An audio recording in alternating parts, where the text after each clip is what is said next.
হেঁপাহৰ বহাগ বিহুটি পদূলি মুখত ৰাজ্যজুৰি অসমীয়াৰ মান আৰু প্ৰাণৰ বিহুটিক আদৰিবলৈ ব্যাপক প্ৰস্তুতি চলিছে।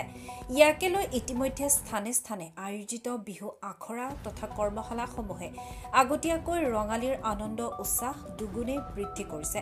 বৃহত্তৰ ঢেকীয়াজুলিৰ ভিন্ন প্ৰান্তৰ লগতে চিৰাজুলিতো একাধিক অনুষ্ঠান সংগঠনে বিহুৰ আখৰা অথবা কৰ্মশালা অনুষ্ঠিত কৰি শিশু চেমনীয়াসকলক বিহু নাচ বিহুনাম বিহু বাদ্যৰ প্ৰাৰম্ভিক প্ৰশিক্ষণ প্ৰদানৰ বিনম্ৰ প্ৰয়াস কৰিছে। সেই অনুসৰি অসম জাতীয়তাবাদী যুৱ ছাত্ৰ পৰিষদৰ শোণিতপুৰ জিলা সমিতি আৰু ঢেকীয়াজুলি আঞ্চলিক সমিতিৰ আহ্বান অনুসৰি পৰিষদৰ চিৰাজুলি শাখা সমিতিৰ উদ্যোগত চিৰাজুলিৰ ঐক্যতান লোক সংস্কৃতি বিকাশ আৰু সাধন মঞ্চৰ সহযোগত তথা অসম চৰকাৰৰ সাংস্কৃতিক মন্ত্ৰণালয়ৰ অধীনস্থ ঐতিহাসিক জ্যোতি ভাৰতীৰ সৌজন্যত চিৰাজুলি মিলনজ্যোতি নামঘৰ প্ৰাংগণত 18 মাৰ্চৰ পৰা 11 দিনীয়া বিহু আখৰা আৰম্ভ হৈছে।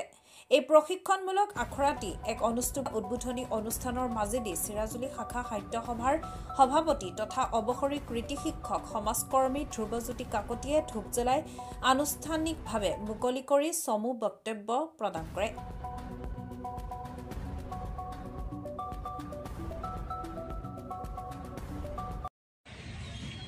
অসম জাতীয়তাবাদী যুৱ ছাত্ৰ পৰিষদ চিৰাজুলি শাখাৰ উদ্যোগত আৰু অসম চৰকাৰৰ সাংস্কৃতিক মন্ত্ৰণালয়ৰ অধীনত জ্যোতি ভাৰতীৰ জৰিয়তে লগতে চিৰাজুলিৰ ঐক্যতান লোক সংস্কৃতি বিকাশ কেন্দ্ৰ আৰু সাধনা মঞ্চৰ সহযোগত চিৰাজুলিৰ এই মিলনজ্যোতি নামঘৰ প্ৰাংগণত 11 দিনীয়া এক বিহুৰ আখৰা প্ৰশিক্ষণ চলি আছে।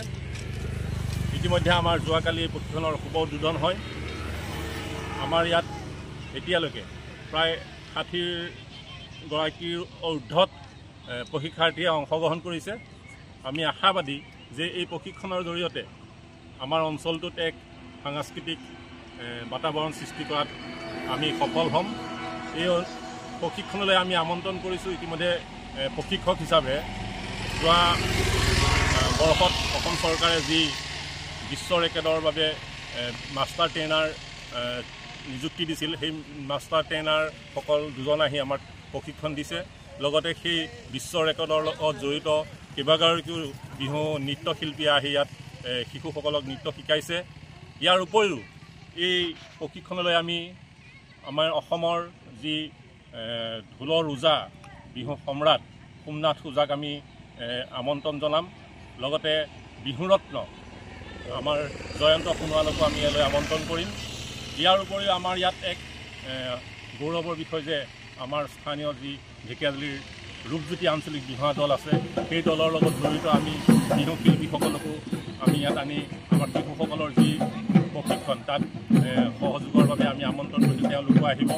আমি আশা কৰিছোঁ যে আমাৰ এই কণ কণ শিশুসকল ইয়াৰ জৰিয়তে কিছু হ'লেও উপকৃত হ'ব আৰু আমাৰ অঞ্চলটোলৈ ভৱিষ্যতে গৌৰৱ অনাত সফল হ'ব। ঢেকীয়াজুলিৰ পৰা সুজিত কটকীৰ ৰিপৰ্ট, মহাজাতি 24 লাইভ।